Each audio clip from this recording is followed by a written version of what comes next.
A lot of influencers are putting out a ton of fear-mongering posts right now, and I don't buy it. And it all started on Wednesday during the Federal Reserve meeting when Jerome Powell said that he can't be too sure that an interest rate cut will be coming in December. Take a listen. Chair Powell, are you uncomfortable with how market pricing has assumed a rate cut is a foregone conclusion at your next meeting? Well, as I just mentioned, a further reduction in the policy rate at the December meeting is not a foregone conclusion, as I've just said. So I would say that needs to be taken on board. We had, just say this, 19 participants on the committee. Everyone works very hard at this and takes their obligations to serve the American people very seriously. And at a time when we have tension between our two goals, we have, strong views across the committee. And as I mentioned, there were strongly differing views today. And the takeaway from that is that we haven't made a decision about December. And, we're going to be looking at the data that we have, how that affects the outlook and the balance of risks. And I'll just say that. So as you just heard, he said that a rate cut isn't too certain in December. And because of that, all the market crash gurus came out of the woodwork to tell everybody to prepare for a big market crash. But guys, if the Fed already made the decision on cutting interest rates next month, do you really think that they'll let us know? They based all of the decisions on current economic data, and we still have an entire month before all of it gets released. But the Federal Reserve, along with a ton of data, was just saying how bad the labor market was doing just a month ago.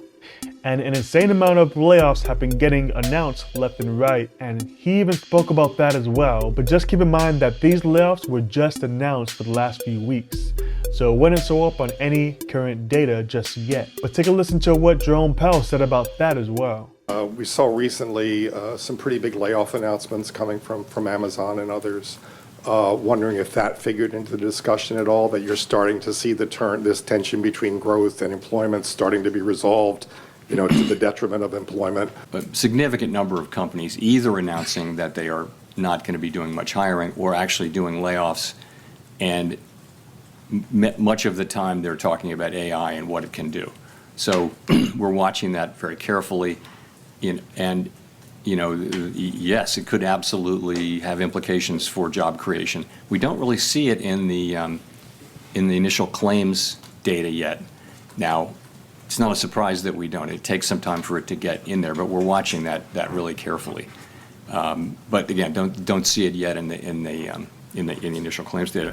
As for the people that post fear-mongering BS, like get out of the market, it's about to crash, just know that they have intentions. And how you initially react is exactly how they want you to react. Let's take Michael Burry for example, and there's plenty of people like him. They want people to make impulsive decisions based on what they say. Because when they say that the market's going to crash, guess what the people who don't understand the market does? They sell, which makes the market go down, and guess who just so happens to have a short position against the market? You guessed it, Michael Burry and people like him. This is nothing against him at all, but it just needs to be said.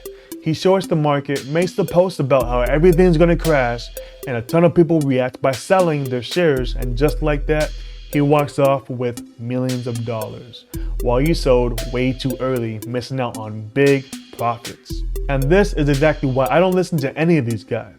I form my own opinion before anything else, and if there's something that I don't understand fully, I do my research on that specific subject. But just know that this is seriously my life, and aside from my family and my career, this is all that I think about. And I'm sure that there's people out there that hate me because it's all that I talk about.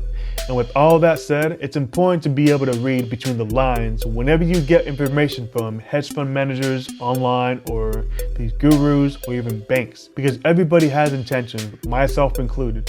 But you need to be able to know if their intentions are good or they're not. Robert Kiyosaki is another one, and I truly respect the guy, but he says that there's going to be a major stock market crash every few months. But if you take a look at his intentions, he's trying to push gold, silver, and Bitcoin, which in hindsight isn't a bad idea, but I wouldn't get out of the entire stock market to do it. And why do I still feel so confident in the stock market even though it's pushing up high after high?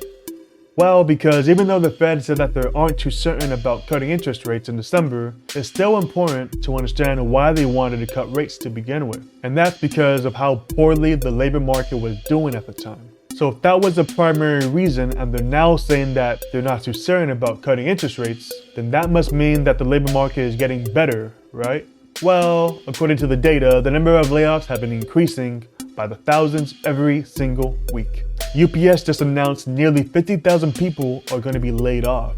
Amazon announced up to 30,000 people. Then there's Intel, then there's Ford, Microsoft, and I mean the list goes on. So has the labor market gone better or worse? I'll leave that for you to decide. Another argument would be that inflation is increasing, and although it's true, it's really not worth worrying about when the labor market is doing so bad. Because with the weakening labor market, a recession typically comes next. Then we'll actually have something to worry about. But let's hope that it doesn't go that far. But let's take a look at the CME Fed Watch tool to look at the odds of a rate cut in December. As of right now, there's a 63% chance of another rate cut in December, but keep in mind that we have more labor market data coming out, so this will most likely change over time. Unfortunately, we won't be getting any inflation data coming out since the government's still shut down, so we won't be able to see if inflation is easing, which would drastically change the probabilities of another rate cut. But if the market happens to drop throughout the month, for whatever reason, just know that I'll be buying up that dip as much as I can, because I believe that this rally is far from over.